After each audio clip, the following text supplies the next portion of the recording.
Hace unos 2000 años, una estrella muy brillante cruzó el cielo sobre estas tierras y señaló el camino hacia el lugar donde acababa de nacer el hombre que cambiaría la historia de la humanidad para siempre. Él fue llamado Jesús y llegó a ser conocido como Jesucristo.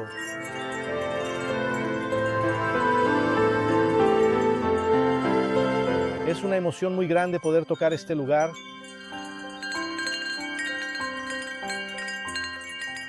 El lugar donde María se habría apoyado en el momento del parto. Este es uno de los lugares más sagrados del mundo para los cristianos.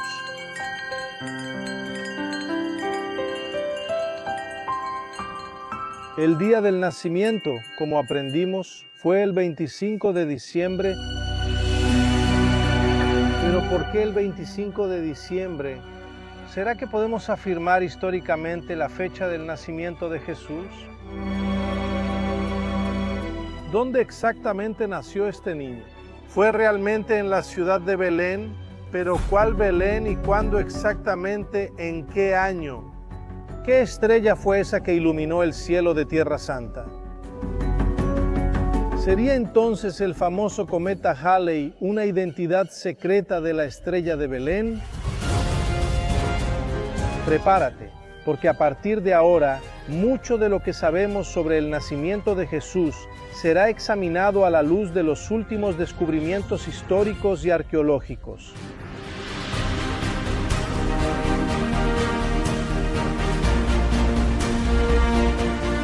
El documental especial de Navidad de Jornada Infinita fue grabado completamente aquí en las tierras de Israel y vamos a viajar mucho por estas tierras, por lugares sagrados en Judea y en Galilea. A partir de ahora vamos a viajar por el tiempo y el espacio para regresar al día del nacimiento de Jesús.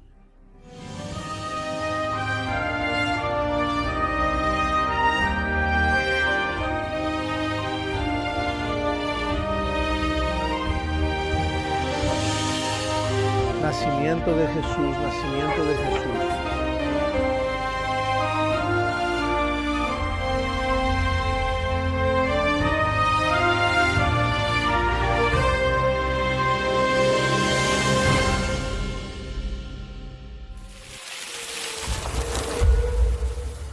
El 25 de diciembre es Navidad en Brasil y aquí en todo el lado occidental del planeta, pero no es Navidad en todo el mundo. Los cristianos armenios, por ejemplo, celebran la Navidad el 6 de enero. Los cristianos ortodoxos, como los griegos y los rusos, hacen sus celebraciones el 7 de enero. Así es, hay una diferencia de calendario, ¿verdad? Pero ¿en qué día fue al final que María tomó a ese niño en brazos por primera vez? Para entender cada detalle de la Navidad, en el cuarto y último episodio del especial Jornada Infinita, vamos a Belén en Tierra Santa para conocer lo que la tradición afirma que fue el lugar exacto del nacimiento de Jesús. Y también vamos a conocer otros lugares que historiadores señalan como posibles en la búsqueda de la verdad histórica sobre el maestro de Navidad, Nazaret.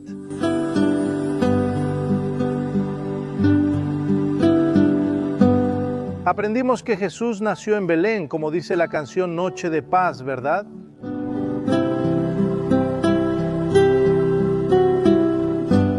Porque la ciudad histórica de Belén está hoy en Cisjordania, bajo control de la autoridad palestina, y tiene cerca de 25,000 habitantes.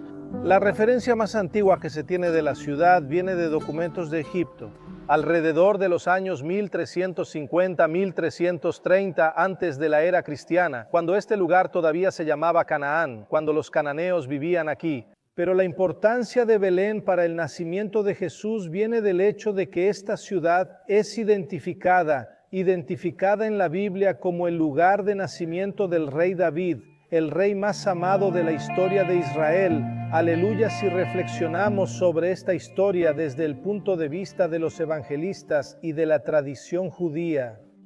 Era importante para ellos, al escribir los evangelios, establecer una conexión directa entre el Salvador de la humanidad y el gran rey David, para que no quedara ninguna duda sobre la legitimidad de la sangre real de Jesús. Era necesario ubicar su nacimiento. Duda sobre la libertad en Éfrata, lo que antiguamente era Éfrata, pero que en tiempos de Jesús se llamaba Belén de Judea.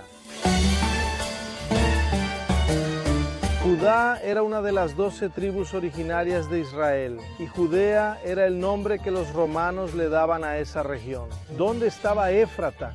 También conocida como Belén, la ciudad que todos aprendieron, que es el lugar del nacimiento de Jesús. Aquí se encuentra la Basílica de la Natividad, que vamos a visitar en un momento, pero primero es hora de investigar un descubrimiento relativamente reciente. Fue solo a mediados del siglo XX, después de 1947, con la declaración por parte de la Organización de las Naciones Unidas del Estado de Israel, que los arqueólogos empezaron a excavar cada rincón de esta tierra santa. Querían encontrar los lugares exactos. Finalmente, ¿cuál sería la verdad sobre cada uno de los lugares por donde pasó Jesús? Y al final surgió un arqueólogo que hizo una pregunta fundamental.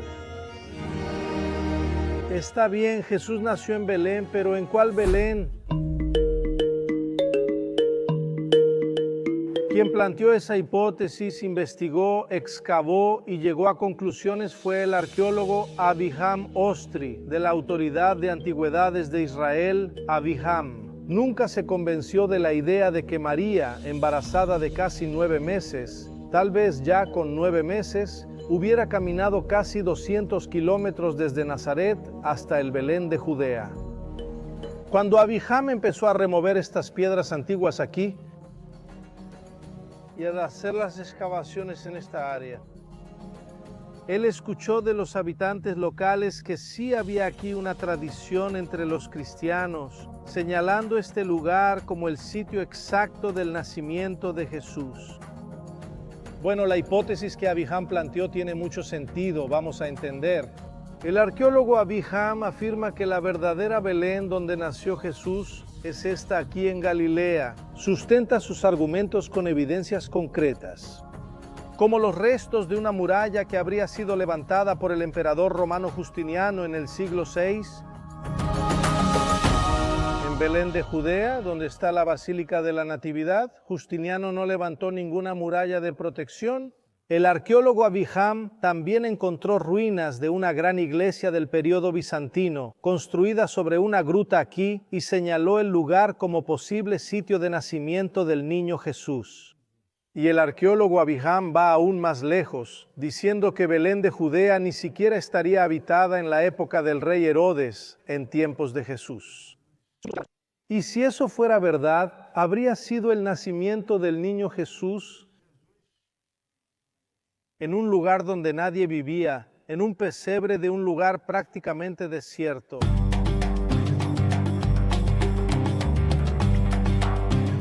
El argumento de que María y José habrían caminado aproximadamente 7 kilómetros hasta este lugar, aquí Belén de Galilea, en vez de toda esa distancia hasta Belén de Judea, tiene mucho sentido. Aún más si pensamos que toda la vida pública de Jesús, toda su predicación, incluso los milagros, ocurrieron aquí en la región de Galilea.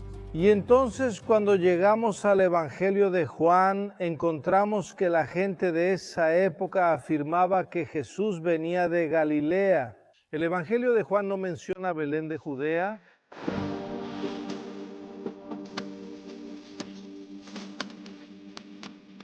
Es en el capítulo 7 del Evangelio de Juan.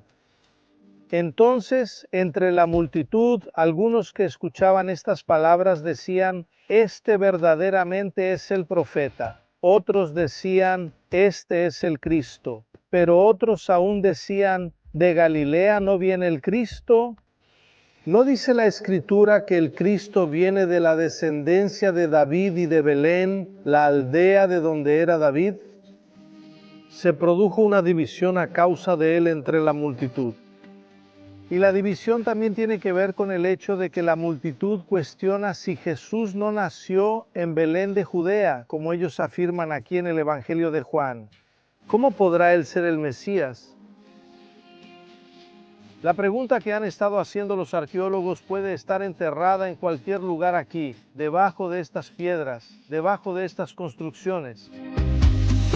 Pero aún debemos investigar. Otra posibilidad es que, como era común en su época, María y José hayan tenido al niño Jesús en casa. Y eso nos lleva directamente de aquí a Nazaret.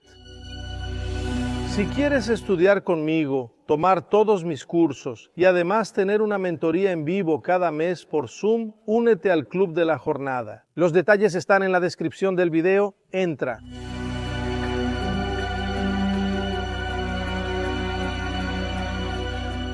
Entonces, ¿no sería razonable pensar, incluso por las pistas que nos dan los evangelios, que el niño Jesús podría haber nacido exactamente aquí, en Nazaret, donde su madre descubrió que estaba embarazada, donde los evangelios nos cuentan que María recibió la visita del ángel Gabriel y, después de temerlo, dijo que sí a la misión que el destino le imponía?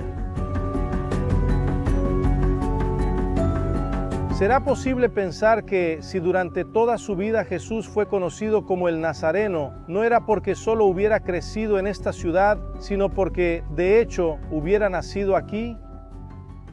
Es importante recordar que el Evangelio de Marcos, el primero escrito, no menciona a Belén en ningún momento. Solo dice que Jesús vino de Nazaret. Uno de los grandes estudiosos de Jesús como personaje histórico, el monseñor John P. Meyer, afirmaba que Jesús de hecho había nacido en Nazaret entre los años 6 a.C. y 4 después de Cristo.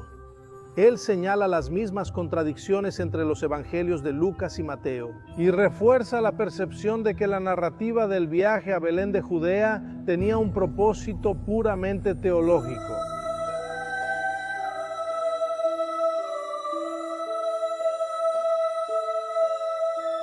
Este es el único lugar del mundo donde se encuentran las palabras verbum caro hic factum est. Aquí el verbo se hizo carne. Y eso nos lleva directamente al primer capítulo del Evangelio de Juan.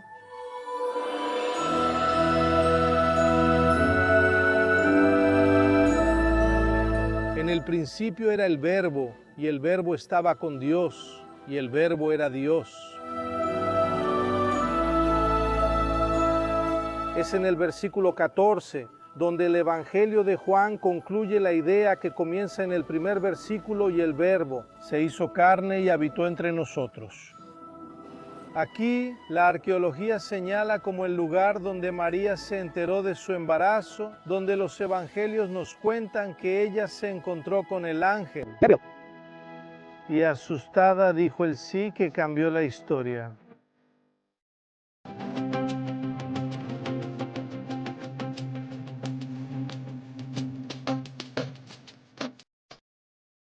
Y finalmente llegamos a la Belén más famosa, Belén de Judea, aquella donde se construyó la Basílica de la Natividad, lugar aceptado por la tradición como el del nacimiento de Jesús. Belén está a poquísimos kilómetros de Jerusalén, de hecho podemos ver Jerusalén desde aquí. Hoy está dentro del territorio conocido como Cisjordania, bajo el control de la Autoridad Nacional Palestina y ocupada militarmente por Israel. Es decir, que alrededor los soldados israelíes vigilan cada pedazo en los alrededores de la ciudad natal de Jesús.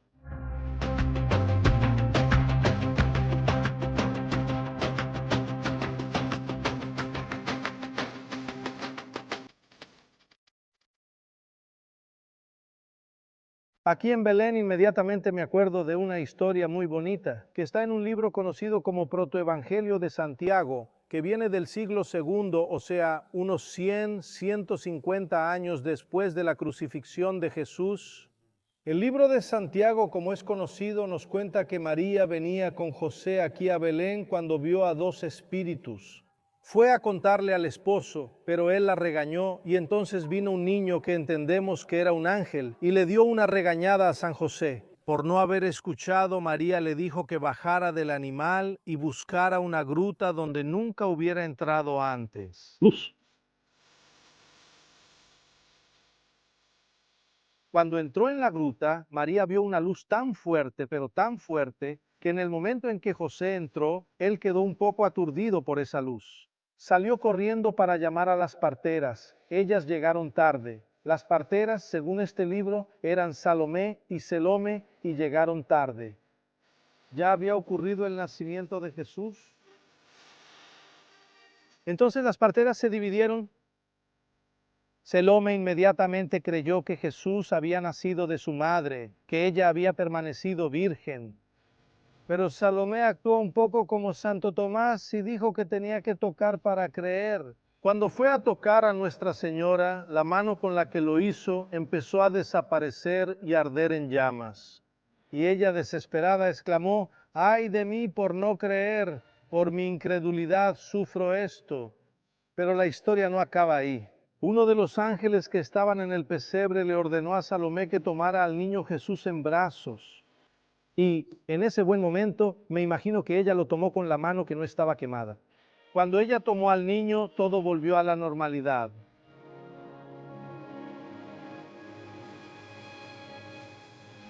Es decir, el protoevangelio de Santiago, al narrar el nacimiento del niño Jesús, considera ese lugar como el de su nacimiento. Belén, aquí la más famosa, la de Judea.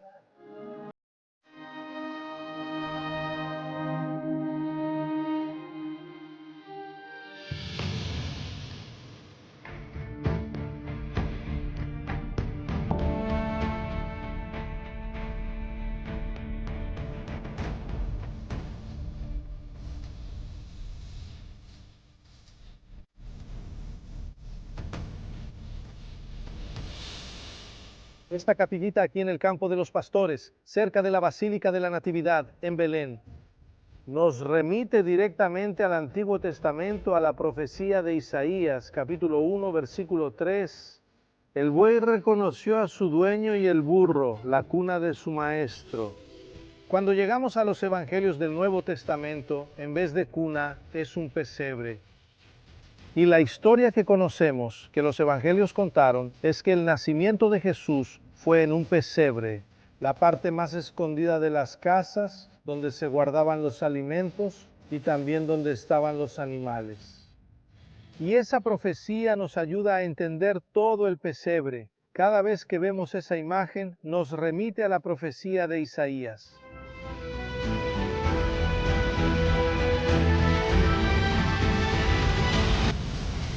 Para entender cómo los evangelios narran el nacimiento de Jesús, debemos regresar al capítulo 2 de Lucas. Y sucedió en aquellos días que salió de parte de César Augusto, el emperador, un decreto para que todo el mundo se registrara. Este primer registro se hizo siendo Quirino gobernador de Siria, y todos iban a registrarse, cada uno a su propia ciudad. Y también subió José de Galilea de la ciudad de Nazaret a Judea, a la ciudad de David, llamada Belén, porque era de la casa y familia de David, para registrarse con María, su esposa, que estaba embarazada. Y sucedió que, estando ellos allí, se cumplieron los días en que ella debía dar a luz. En este punto, necesitamos entender que existe una divergencia entre los evangelios en Mateo. José y María serían originarios de Belén y solo después habrían ido a vivir a Nazaret. En Lucas tenemos esta afirmación de que ellos son de Nazaret, pero el origen de José es la ciudad de Belén. Y por causa del censo, el empadronamiento, ellos habrían hecho ese viaje cuando el niño nació. Y en este punto del evangelio de Lucas, tenemos que notar que existe una divergencia con el Evangelio de Mateo, que desafía la narrativa del viaje de la Sagrada Familia hasta Belén de Judea. Pero ahí surgen dos problemas. Como señala el profesor y traductor de la Biblia Federico Lourenço, las personas originarias de Nazaret, en Galilea, no eran incluidas en los censos, solo los habitantes de Judea. Históricamente, no habría motivo para que José y María viajaran, menos aún estando María embarazada. Gente, tenemos otro problema. El censo ordenado por Quirino solo fue en el año 6 después de Cristo. Sí.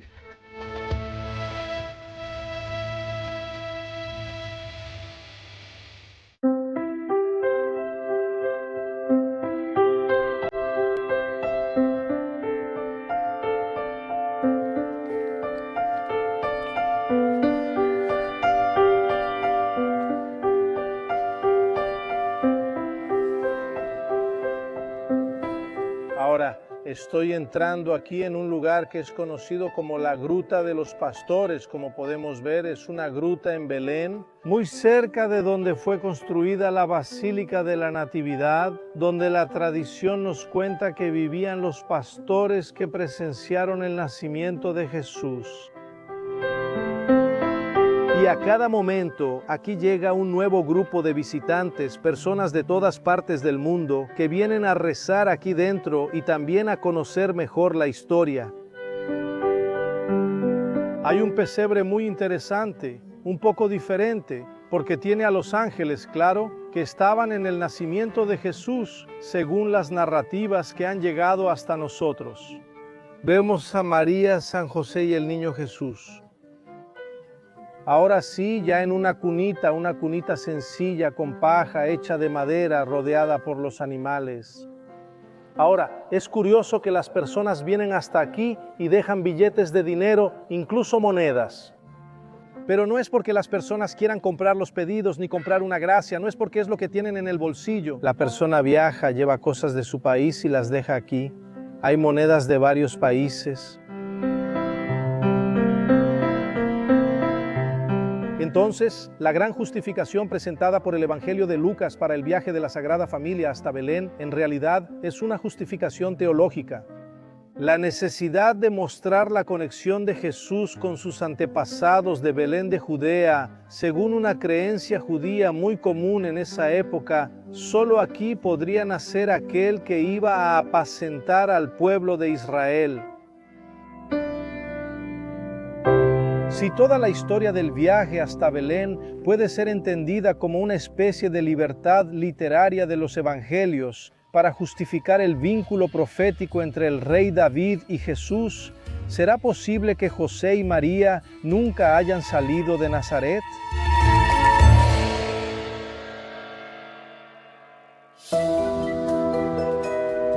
Y nuestro viaje continúa con otros cuestionamientos históricos sorprendentes. Algunos historiadores piensan que Jesús pudo morir con más de 40 años y que habría nacido en una fecha anterior a Cristo. Esto se debe a que uno de los años señalados como posibles es el año 12 antes de Cristo. ¿Sabes lo que pasó exactamente ese año? Una estrella diferente apareció en el cielo, una estrella con una cola parecida a la que vemos en las innumerables pinturas que representan la escena del nacimiento de Cristo. Pero esa estrella en realidad no habría sido exactamente una estrella. Según esta teoría, sería un cuerpo celeste muy conocido por nosotros que provocó alboroto cada vez que pasó cerca de la Tierra. Nos visitó por última vez en 1986 y regresa cada 76 años. Sería entonces el famoso cometa Halley, una identidad secreta de la estrella de Belén. De hecho, el cometa fue visto en el año 12 a.C. en el mes de octubre. El único de los evangelios canónicos que menciona el astro es Mateo. Cuando él nos presenta la historia de los Reyes Magos, en realidad la tradición empezó a llamarlos reyes, habiendo nacido Jesús en Belén de Judea en tiempos del rey Herodes. Vimos su astro en oriente y vinimos para postrarnos ante él. El libro de Santiago del que hemos estado hablando, el protoevangelio de Santiago, da una descripción aún más detallada sobre ese astro de oriente. Cuando el rey Herodes les pregunta dónde fue el nacimiento del rey de los judíos, ellos responden, en Belén de Judea, porque así está escrito. Vimos una estrella de gran tamaño brillando entre esas estrellas y oscureciendo su luz, de modo que las demás estrellas no se veían. Y así supimos que un rey había nacido para Israel y vinimos a adorarlo.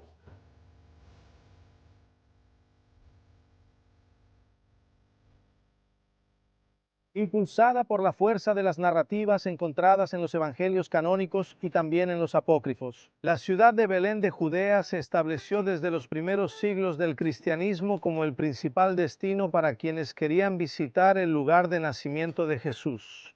Belén no se volvió un destino de peregrinación de inmediato como el Santo Sepulcro en Jerusalén durante los primeros años del cristianismo. En un intento de aplastar la creciente influencia de esa nueva religión y sus lugares de culto, el emperador romano Adriano ordenó erigir sobre la gruta de la Natividad un templo dedicado a Adonis, el amante de Afrodita.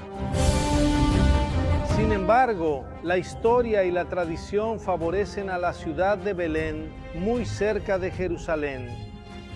Fue hacia allá que toda la peregrinación cristiana comenzó a dirigirse, principalmente después del siglo IV, cuando Santa Elena vino a Tierra Santa y el emperador Constantino dejó de perseguir a los cristianos, abriendo camino para una gran expansión de la fe cristiana por el Imperio Romano.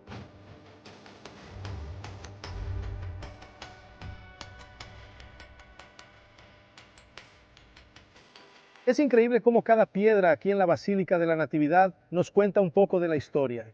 Primero, fue destruida en la revuelta de los samaritanos y luego reconstruida en el siglo VI por Justiniano, el emperador cristiano. Y mira allá arriba, el portal de entrada hasta hoy es de la época de Justiniano. Justo abajo hay un arco que es de la época de los cruzados y la basílica aún sufrió con otras invasiones.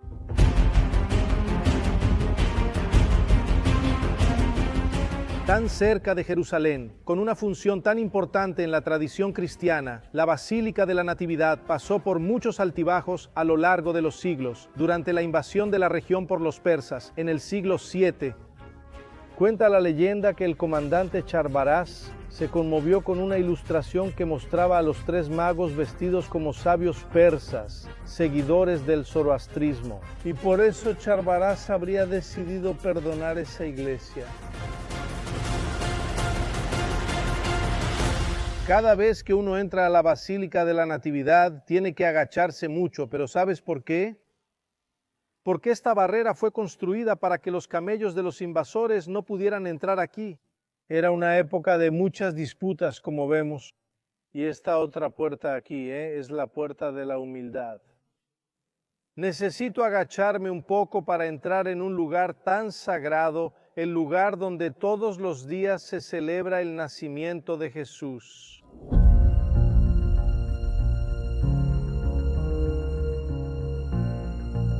Hubo un periodo de oro aquí en Jerusalén para esta basílica, específicamente entre la Primera Cruzada, a finales del siglo XI, y el año 1131, cuando había reyes cristianos. Sí, había reyes cristianos aquí en Jerusalén, aquí cerca de Jerusalén. Ellos eran coronados aquí en la Basílica de la Natividad, pero no siempre fue fácil.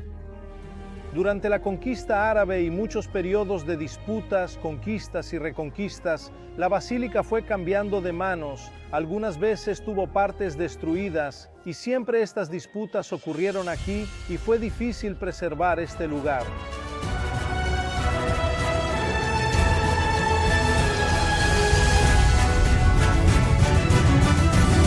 En ese momento, estamos viendo aquí un ritual de los griegos ortodoxos, que son una de las tres denominaciones cristianas que cuidan la iglesia de la Basílica de la Natividad. Hoy es bonito ver los rituales de las distintas denominaciones cristianas aquí.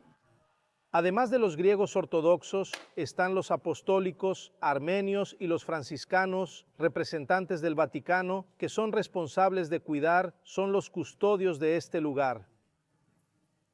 Además de esas tres denominaciones, también los coptos y los siríacos, que son iglesias muy antiguas, fundadas aún en los primeros siglos del cristianismo, tienen derecho a rezar, a celebrar misas en este lugar.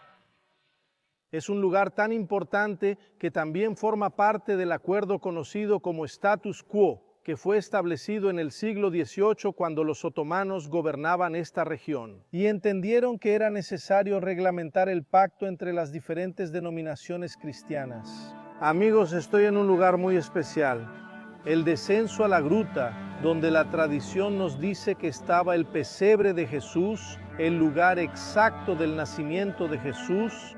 Ya vamos a entrar en este momento. Está ocurriendo una ceremonia ahí adentro y se las voy a mostrar de cerca. Vamos a tocar el lugar donde la tradición nos dice que Jesús nació.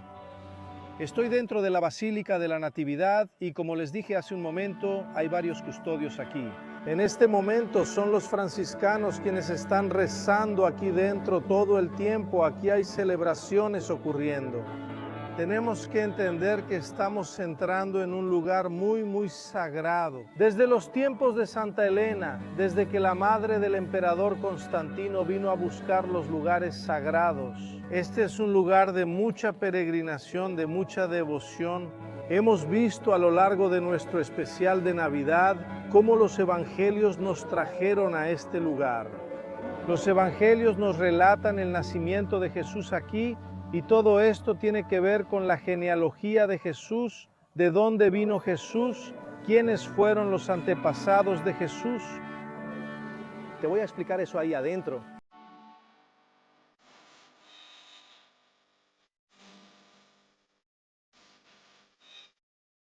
Hemos estado entendiendo durante el especial cómo históricamente hay desacuerdos entre los historiadores, cómo hay otras posibilidades, como por ejemplo que Jesús haya nacido en Nazaret. Pero nada, gente, nada le quita la fuerza a este lugar, a esta gruta del pesebre, a donde desde hace 1700 años los peregrinos de todo el mundo vienen, como estamos viendo aquí, la puerta llena, la gente esperando para entrar, esperando para quedarse, por lo menos un segundo cerca del lugar donde desde hace tanto tiempo la tradición cristiana afirma y cree que fue el lugar exacto del nacimiento de Jesús. Es muy emocionante estar aquí, siempre es una energía muy fuerte. Las personas traen sus mejores sentimientos y quieren tocar este lugar, el lugar que los cristianos han tocado durante 1700 años. Debemos entender también su fuerza. ¿Cuántos millones de personas ya han venido hasta aquí, ya se han arrodillado en este lugar, ya han entrado por esta entradita que estamos viendo aquí, que fue descubierta? Pronto cumplirá aniversario. En el año 325, la llegada de Santa Elena. En el año 326, ella decidió, con el permiso del emperador, con la orden del emperador Constantino, para la construcción de un santuario. Aquí, el lugar que la tradición cristiana señalaba como el lugar del pesebre.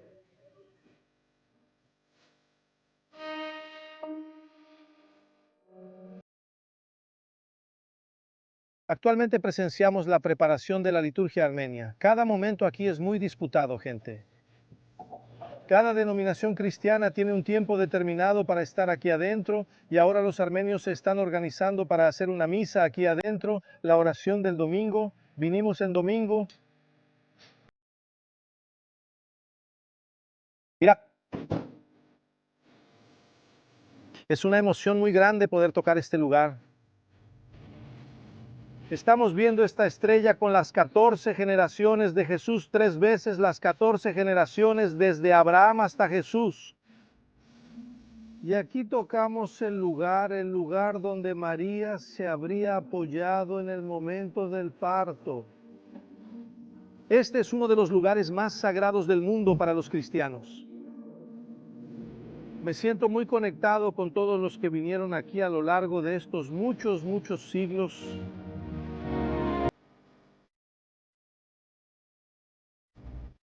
Voy a bajar ahora aquí, al lugar del pesebre, que es otro lugar muy sagrado.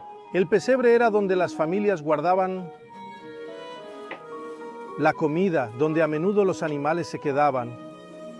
Yo os anoto, como sabemos, al no haber lugar en la casa, que tal vez era una posada. Jesús nació en un pesebre y nosotros estamos en el lugar del probable pesebre de Jesús, el lugar más probable. Según la tradición que nos trajo a Belén, el año 326, cuando se edificó esta basílica, es muy emocionante. Cada vez que visito este lugar me gusta tocar y sentir.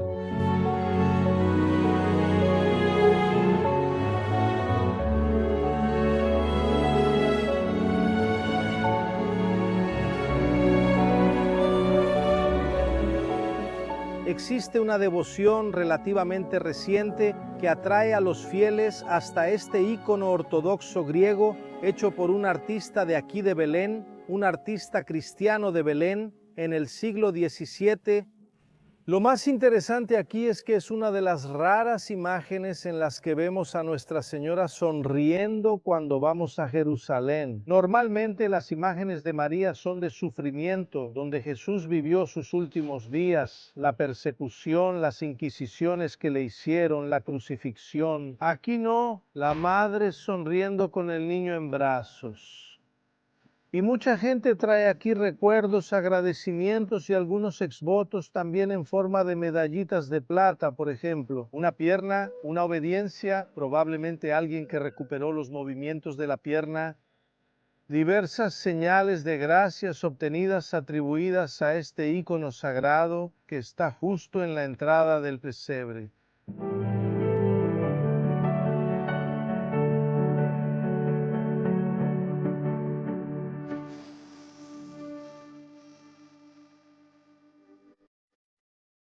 Miren qué bonito, amigos. La próxima vez que hagas esa decoración de Navidad, recuerda que aquí en la Basílica de la Natividad, el lugar que celebra el nacimiento de Jesús, donde está el pesebre, todo fue decorado con esferas navideñas. Mira qué belleza, aquí es Navidad todo el año, todos los días se celebra el nacimiento de Jesús. Son esferas solo decorativas, sin significado específico. El rojo es de los colores más usados para representar a la Virgen María. La relación con la sangre de Jesucristo, el Sagrado Corazón de Jesús, el Sagrado Corazón de María, y fue el rojo el elegido para ornamentar esta basílica. Mira qué bonito. Aquí también siempre ponemos en los árboles de Navidad, es otro tipo de adorno típico de los árboles de Navidad que también ponemos aquí. Justo en el altar, justo en la entrada del altar de la Basílica de la Natividad, donde ocurre la celebración más importante todos los días del nacimiento de Jesús.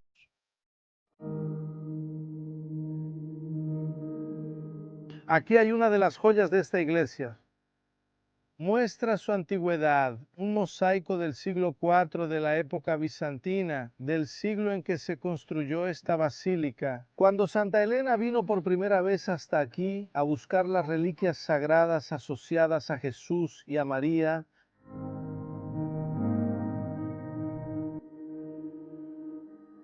es una iglesia diferente, una basílica. Aquí no vemos los asientos. Las misas aquí no se celebran como en otras iglesias. Aquí todos los días es Navidad, todos los días hay misa. Prácticamente a todas horas del día hay misa. Y este suelo aquí es sagrado, además de ser sagrado, porque la tradición nos señala como el lugar de nacimiento de Jesús. Es sagrado porque aquí está el piso original de la primera basílica, construida todavía en tiempos de Santa Elena en el año 326 después de Cristo, cuando finalmente el cristianismo dejó de ser perseguido por el Imperio Romano. Cuando el emperador Constantino tuvo su visión en el puente Milvio y vio delante del sol el símbolo y las palabras bajo este símbolo, conquistarás, que era el símbolo, las primeras letras de la palabra Cristo en griego, el Jiró. Y después de ese momento, en el año 312, poco después, Santa Elena, madre de Constantino, vino hasta aquí y se determinó la construcción de esta basílica. No es una iglesia común de ninguna manera, es uno de los lugares más sagrados del mundo para cualquier cristiano.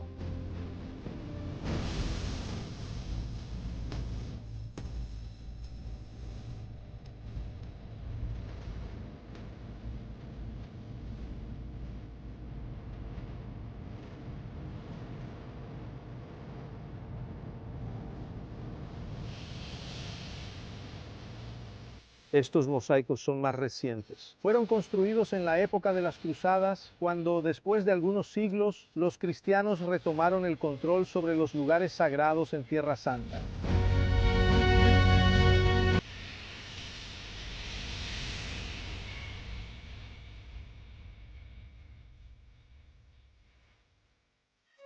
Estamos entrando en la sección católica de la iglesia, donde están los frailes franciscanos.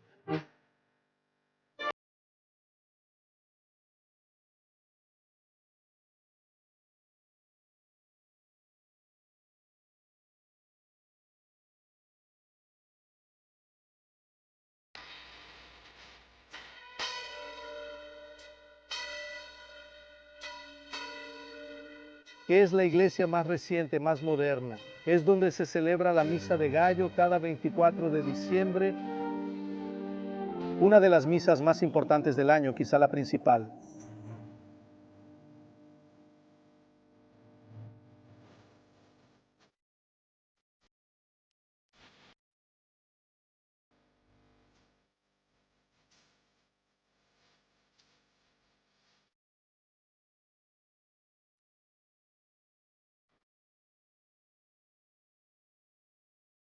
¿Sabías que en Belén la Navidad se celebra en 3 fechas distintas?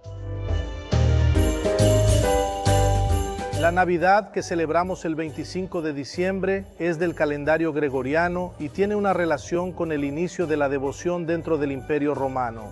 Hasta entonces, en la mayoría del mundo cristiano, la Navidad se celebraba el 6 de enero, hoy conocido como Día de Reyes. Algunos ortodoxos, como los rusos, etíopes y coptos, celebran la fecha de acuerdo con el calendario juliano. El día 6, como era al principio del cristianismo para prácticamente todo el mundo, o el 7 de enero, el patriarcado armenio celebra la Navidad el 19 de enero. ¿Cuál será el verdadero día del nacimiento de Jesús? Vamos, Jesús no nació varias veces, ¿verdad? Él tiene que tener una única fecha verdadera para su nacimiento. Y entonces llegó el momento de que volvamos a la pregunta que hice al principio del especial. ¿Por qué la mayoría de los cristianos del mundo celebra la Navidad el 25 de diciembre? ¿Tú sabes?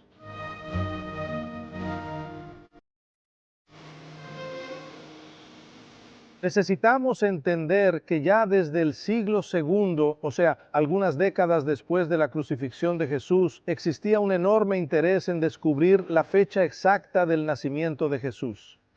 Pero es solo en un texto romano del siglo IV, cuando se empiezan a mencionar las fechas de muerte de los mártires cristianos, es cuando ese día aparece por primera vez. A partir de ahí lo que tenemos son 2 teorías, una más popular y otra mucho más antigua. Vamos a empezar por la más antigua. Sigue la idea de que las fechas de la muerte y concepción de Jesús estarían conectadas, e incluso más. Jesús habría sido concebido por el Espíritu Santo en el mismo día del calendario en que murió en la cruz, alrededor del año 200. El teórico cristiano Tertuliano de Cartago afirmó: la fecha de la crucifixión presentada por el Evangelio de Juan, el día 14 del mes judío de Nisán, sería equivalente al 25 de marzo, por esa asociación entre el día de nacimiento y de muerte de Jesús. El 25 de marzo fue reconocido como el día de la Anunciación, el día en que el Verbo se hizo carne en el vientre de María, el día de la concepción milagrosa de Jesús. Entonces, 9 meses después, naturalmente,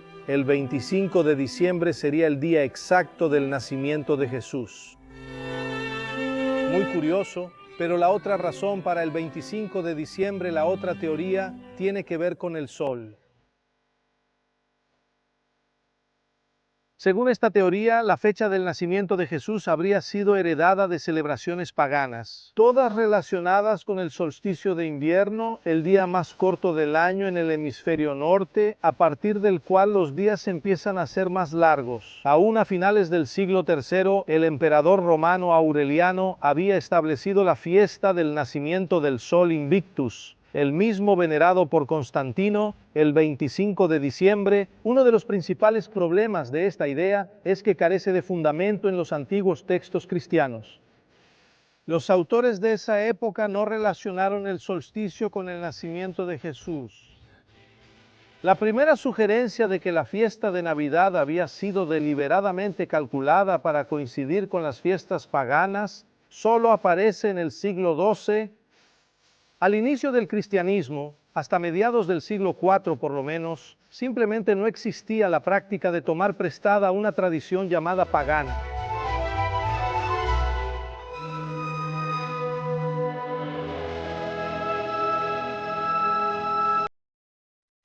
Al final de cuentas, no podemos decir con absoluta certeza por qué razón el día 25 terminó estableciéndose como la fecha más frecuente para celebrar el nacimiento de Jesús. Es posible que la tradición haya aprovechado celebraciones más antiguas de otras culturas. Así como también es posible que haya derivado de la noción judía de que grandes acontecimientos pueden y deben ocurrir en el mismo momento del año, como la concepción y la muerte de Jesús, por ejemplo. Sea cual sea la razón para elegir el 25 de diciembre, sea cual sea el día en que realmente nació. Lo que realmente importa es que en ese día estamos celebrando el nacimiento del hombre que cambió nuestra historia para siempre.